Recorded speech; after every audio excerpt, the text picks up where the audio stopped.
오늘 계속 저희가 주연절을 맞이해서 누가복음 앞부분에 있는 예수님의 갈릴리 활동기를 읽고 있는데요.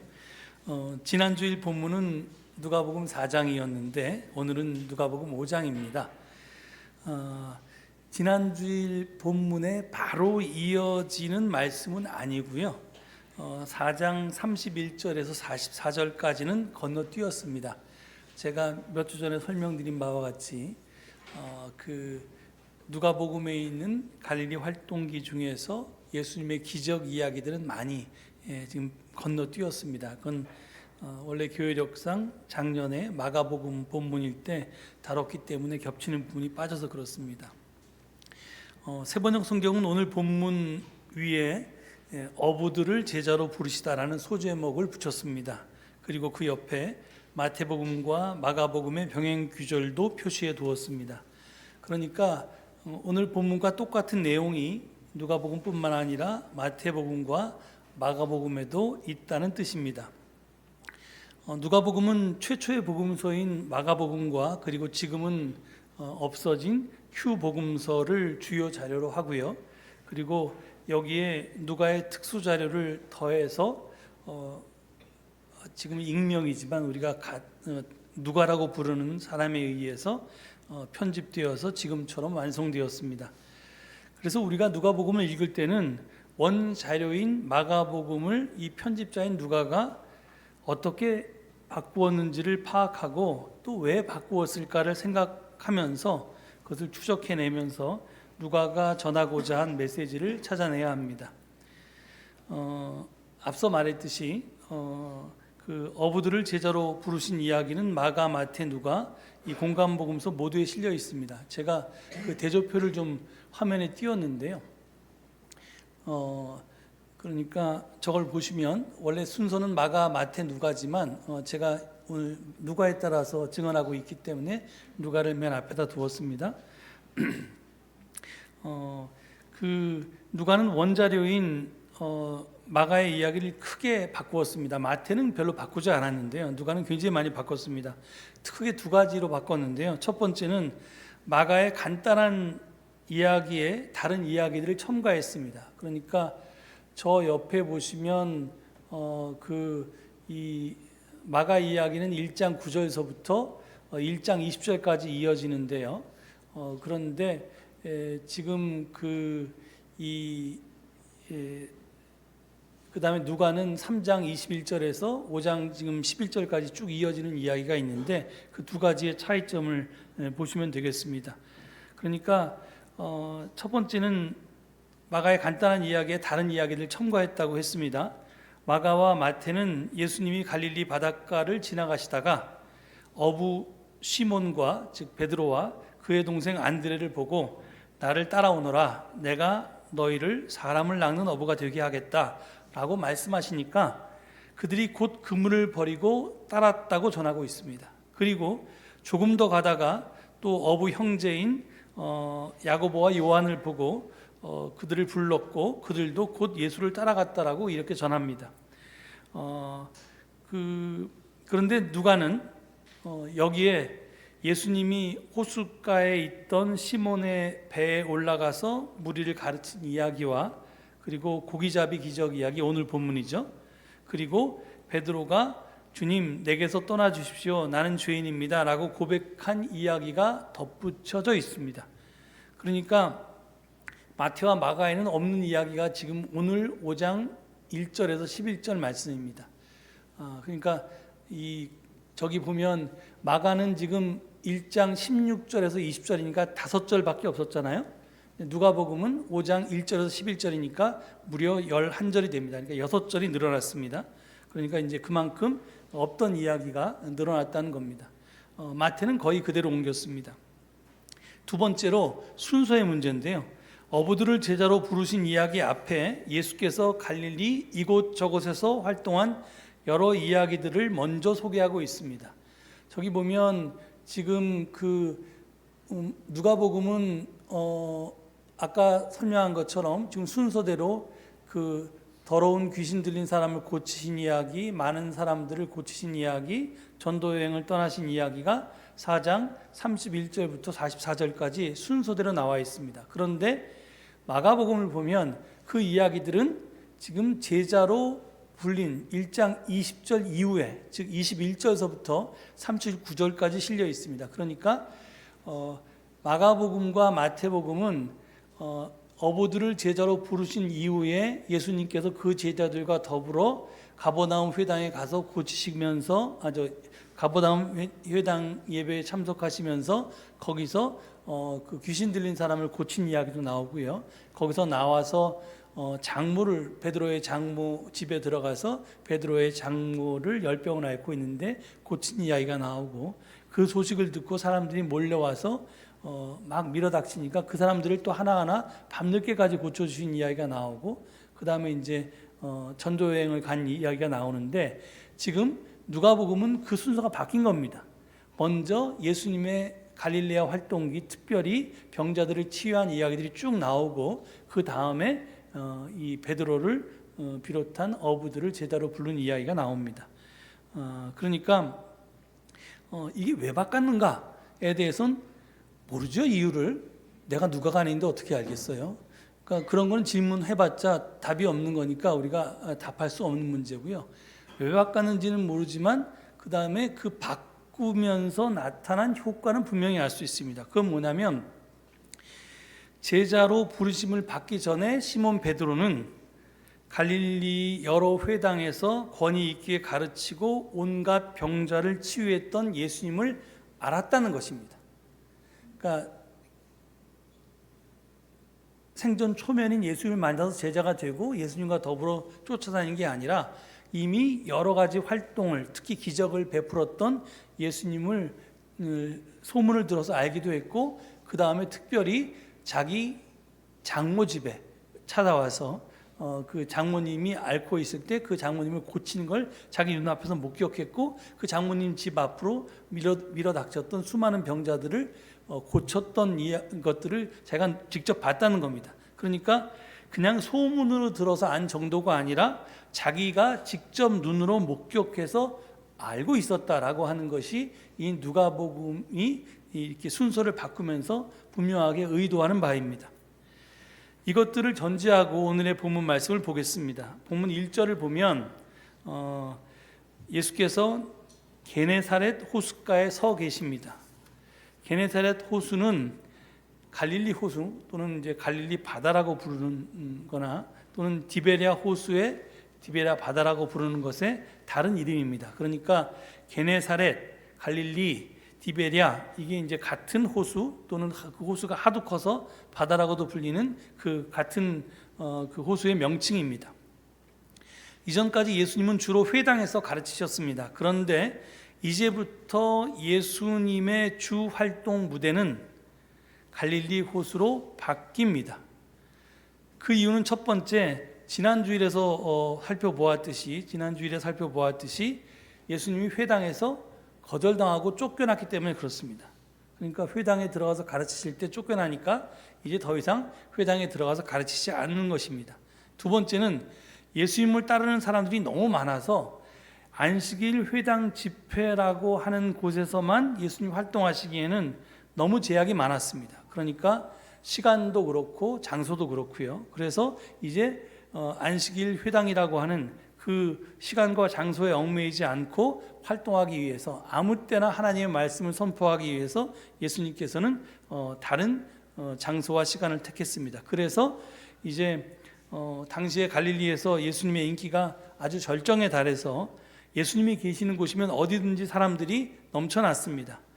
오늘 본문 바로 앞에 증언에 따르면 예수님께서 새벽에 외딴 곳으로 기도하러 가셨는데 그곳까지 사람들이 찾아왔다고 합니다. 그래서 예수님은 사람들이 많이 모일 수 있는 해변을 택해서 그곳에서 하나님의 말씀을 전하게 된 것입니다. 여러분 로마나 하여튼 뭐 유럽을 여행해 보시면 혹시 그 로마의 원형 경기장을 이제 그게 곳곳에 로마 제국이 지어놨기 때문에 가보신 분들이 계실 텐데요. 지금도 그 원형 경기장에서 오페라 공연 같은 또는 굉장히 현대적인 음악 공연 같은 걸 합니다. 그 이유가 울림이 굉장히 좋기 때문이에요. 어떻게 그렇게 수천 명, 수만 명이 들어가는 경기장을 지어놨는데 거기에 마이크도 없이 이야기하는 것이 전체 좌석에 다 들릴 수 있게 설계되어 있는지 그 기술이 놀랍습니다. 그런데 지금 갈릴리 이 호숫가 또 바닷가가 이렇게 만으로 되어 있는데 이렇게 거기가 마치 이 콜로세움처럼 이렇게 원형 경기장처럼 이렇게 움푹 이렇게 둘러싸고 있어서 거기가 이제 예수님이 말씀하실 때 수백 명, 수천 명의 사람들이 들을 수 있게끔 되어 있다고 학자들은 주장합니다. 제가 갈릴리를 안 가봐서 모르겠습니다. 죽기 전에 가볼 수 있을지 모르겠습니다. 하여튼 근데 그렇게 이제 그 갈릴리 호숫가를 성지순례했던 분들이 그렇게 전합니다. 그런데 하여간 이제 그래서 이제 예수님이 갈릴리 호숫가를 당신의 그 활동 무대로 택한 겁니다. 그런데 그 호숫가에서 전하는 것도 그렇게 여의치가 않았습니다. 왜냐하면 군중들이 하도 물밀듯이 밀려들었기 때문입니다. 그래서 예수님은 그 즉석에서 대책을 마련했습니다. 주변을 보니까 마침 배 두 척이 호숫가에 대어져 있었고 어부들은 배에서 내려서 그물을 씻고 있었습니다. 아마 한 척은 시몬 베드로와 안드레의 것이었을 테고요. 다른 한 척은 야고보와 요한의 것이었을 것입니다. 예수님은 그 가운데 장모의 열병을 고쳐주어서 이미 안면이 있던 시몬 베드로의 배에 올라서 그에게 배를 무태서 조금 떼어놓게 하신 다음에 배에 앉아서 무리들을 가르치셨습니다. 그러니까 이제 강대상에 이렇게 서서 군중들에게 설교한 게 아니라 배를 조금 호숫가에 띄워서 좀 거리를 띄운 다음에 거기서 이제 말씀을 증언했다는 거죠. 그런데 그게 이제 이 원형 경기장처럼 울림이 좋아서 그렇게 말씀을 전하기에 부족하지 않았다는 겁니다.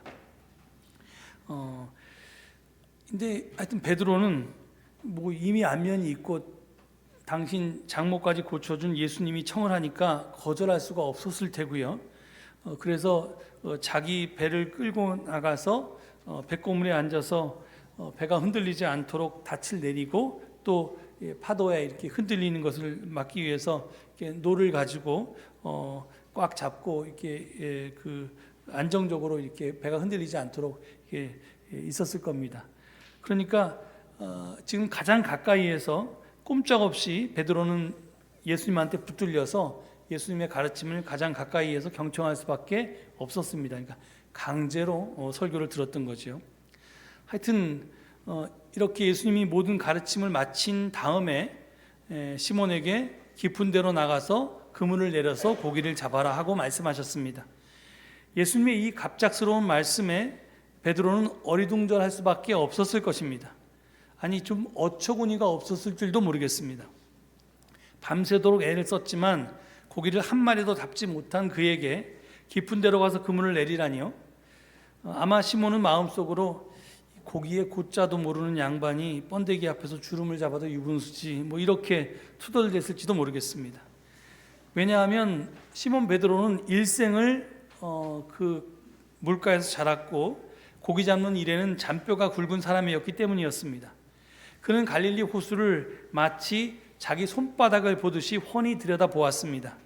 풍향, 수심, 기온에 따라서 적절한 고기잡이 위치를 잡을 줄도 알았습니다. 더구나 시간상으로 볼 때 그 시각에 고기를 잡는다는 것은 부지에 속했습니다.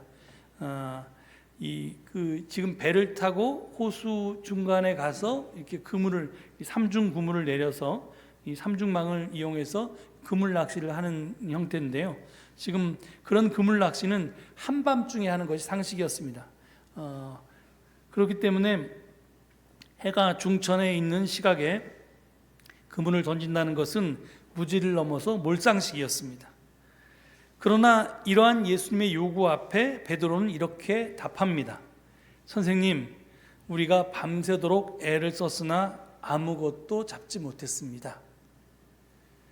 그리고 이제 뭐 성경에는 안 나와 있지만 잠시 텀이 있었겠죠. 그러나 선생님의 말씀에 따라 그물을 내리겠습니다. 이 대답은 먼저 내가 지금 밤새도록 해봤다 이미 적절한 시간에 적절한 장소에서. 그런데 내가 헛수고했다. 그러면서 선생님 말씀에 따라 그물을 내리겠다라는 말을 덧붙인 것은 이 말씀에 따라라는 말 속에는 예수님의 요구를 도무지 이해할 수 없다는 그런 의미도 담겨 있습니다. 그렇지만 내 상식으로는 이해가 되지 않지만 예수님께서 말씀하시니 한번 해보겠습니다 하는 것입니다. 그런데 이게 웬일입니까? 말씀대로 행하니까 엄청나게 많은 고깃대가 걸려들어서 그물이 찢어질 지경이 되었습니다. 급기야 야고보와 요한의 배까지 불러와서 함께 그물을 끌어올렸더니 고기가 배가 가라앉을 정도로 두 배에 가득 찼습니다. 이 장면을 본 시몬 베드로는 예수님의 앞에 무릎을 꿇고 엎드려서 말합니다. 주님, 나에게서 떠나 주십시오. 나는 죄인입니다. 이게 이제 사실은 누가복음에만 있는 특별한 말인데요. 베드로는 왜 자신을 가르쳐서 죄인이라고 했을까요? 고기잡이 기적이 일어날 것을 예상하지 못했는데 자기의 경험으로는 그런 일은 지금 있을 수가 없는데 그냥 그래도 한번 예수님이 하라니까 마지못해 던져봤는데 그렇게 기적이 일어나니까 내가 예수님을 신뢰하지 못하고 이렇게 못 믿었던 데 대한 죄책감이 들어서 그랬을까요? 아니면 신적인 권능과 마주한 나약한 인간의 두려움 때문이었을까요? 여러분 이 답이 생각나지 않으실 것 같은데 3년 전이 2022년에 이미 여러분께 말씀을 드렸습니다. 아마 여러분께서는 먼 전생의 기억처럼 다 잊으셨겠지만 말입니다. 여러분의 이 망각의 은총에 대해서 설교자로서 하나님께 감사드리면서 제가 그 답을 다시 한번 말씀드립니다.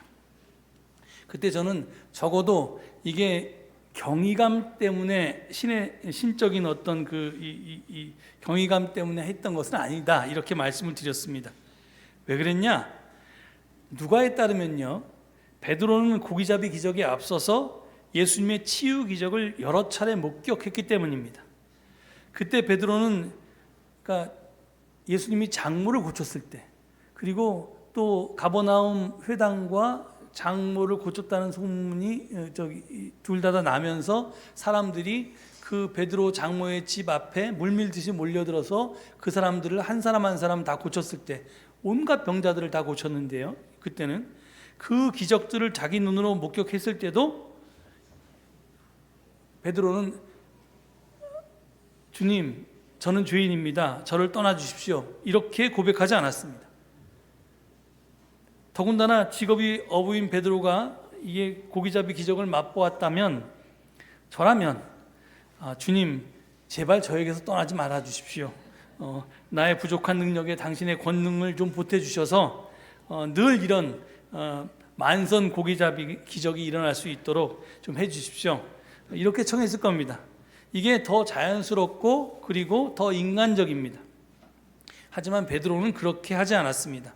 오히려 고기잡이 기적을 보고 자기의 죄를 깨닫고 자신이 죄인임을 고백했습니다. 과연 고기잡이 기적과 죄의 깨달음은 어떻게 연결되는 걸까요? 본문 8절은 이렇게 시작합니다. 여기 보면 제가 지금 7절과 8절을 여기다 적어놨는데요. 시몬 베드로가 이것을 보고 이렇게 시작합니다. 8절이. 그럼 뭘 봤다는 거죠? 그건 7절에 나오는 것을 봐야겠죠. 거기 보면 7절을 보면 그것이 고기를 2배 가득히 채우니 배가 가라앉을 지경이 된 장면을 본 것입니다. 배가 왜 그 지경에 이르렀습니까? 물고기를 가득 채웠기 때문입니다. 다시 말해서 베드로가 봤던 것은 물고기를 가득 채웠더니 배가 가라앉기 시작한 현상이었습니다. 영어 성경은 이를 분명히 드러내고 있는데 이 부분을 They began to sink라고 번역했습니다. 그러니까 이게 they는 지금 베드로의 배와 그 다음에 이제 이 요한의 배, 이 이제 두 척의 배들을 얘기하는 거고요. 그리고 더 나아가면 사실은 궁극적으로 그 배들에 타고 있는 네 명의 어부를 가리킵니다. 즉 베드로는 배들과 어부들이 침몰하기, 가라앉기 시작한 것을 보고 자기 죄를 고백했던 겁니다. 침몰과 죄가 무슨 상관이 있을까요? 저는 이것을 너무 많은 물고기가 잡힌 사건에서, 즉 엄청난 성공에서 오히려 자기 인생이 잘못됐음을 보았기 때문이라고 그렇게 설명했습니다. 그렇습니다. 베드로가 보고 깨달은 것은 그동안 자기가 삶의 목표로 삼고 소원했던 것이 지금 이루어졌는데 그 성취가 오히려 자기가 타고 있는 배, 즉 자기 존재의 기반을 침몰시키고 있다는 것이었습니다. 밤새도록 애를 쓰면서 했던 고기잡이와 만선의 꿈이 그물이 찢어질 지경으로 이루어졌는데 지금 그것이 도리어 자기 인생을 가라앉게 만들고 있다는 것을 깨닫게 되었다는 것입니다. 즉 베드로는 가라앉고 있는 배를 보고 이제껏 살아왔던 자기 삶의 방식이, 또 자기 삶이 잘못되었다는 것을 보고 깨닫고 나는 죄인입니다라고 고백했다는 것입니다. 그런 베드로에게 예수님이 말씀합니다. 5장 10절과 11절을 보면요, 두려워하지 말아라. 이제부터는 너는 사람을 낚을 것이다. 그러자 그들, 즉 베드로와 안드레 그리고 야고보와 요한은 배를 무태 대어 놓은 다음에 모든 것을 버려두고 예수님을 따라갔습니다. 베드로에게 주신 예수님의 첫 말씀은 두려워하지 말아라였습니다. 이건 삶의 방향을 바꾸려고 하는 사람의 출발을 격려하는 말입니다. 왜냐하면 내가 이제껏 이렇게 살아왔는데 그 익숙했던 삶을 바꾸려고 하면 누구나 두려움을 느낄 것이기 때문입니다. 그런 사람에게는 응원이 필요합니다. 지금 그래서 예수님은 두려워하지 말라고 베드로와 어부들을 응원하고 계십니다. 그러면서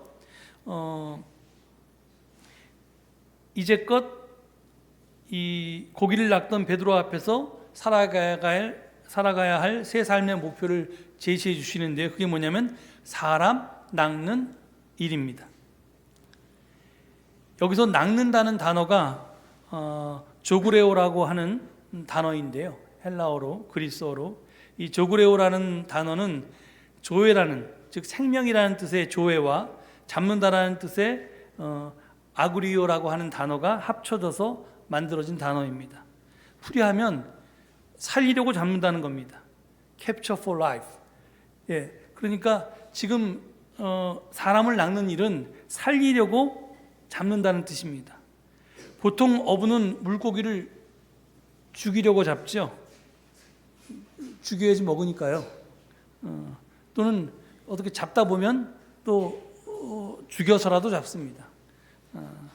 그런데 예수님은 베드로를 초대한 이유는 살리기 위해서, 사람들을 살리기 위해서 잡는 일이었습니다. 바로 이것이 사람 낚는 어부의 사명이고 새롭게 걸어가야 할 베드로의 길이고 모든 시대 그리스도인들의 소명입니다.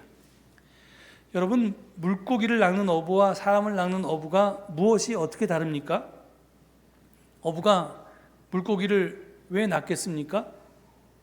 그것은 물고기를 잡으면 그것을 돈으로 바꿀 수 있기 때문입니다.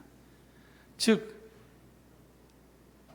먹고 살기 위해서, 좀 더 잘 표현하면 좀 많이 잡아서, 더 많이 잡아서 잘 먹고 잘 살기 위해서 그렇게 물고기를 잡는 겁니다. 어부 일을 하는 겁니다.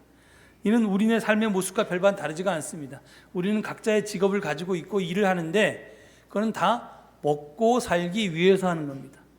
좀 더 얘기하면, 구체적으로는 이왕이면 남보다 더 잘 먹고 잘 살기 위해서 우린 일을 합니다. 그런데 우리가 사람으로 태어난 이유가, 우리가 지금 여기 존재하는 이유가 먹고 살기 위해서일까요? 물론 먹고 사는 일은 매우 중요합니다. 하지만 잘 먹고 잘 입고 잘 쓰기 위해서 우리가 사람으로 태어난 것은 아닙니다. 소비하고 축내기 위해서 내가 지금 여기에 존재하는 것은 아니라는 말씀입니다. 우리는 무엇인가 이바지하기 위해서 지음을 받았고 축내는 것이 아니라 보태기 위해서 지금 여기 존재하는 것입니다.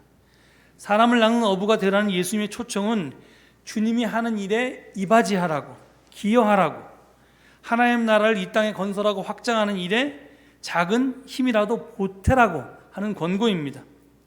사람으로 태어나서 지금까지는 자기 자신과 자기 가족만을 위해서 살아온 이들에게 이제부터는 네 시야를 좀 넓혀서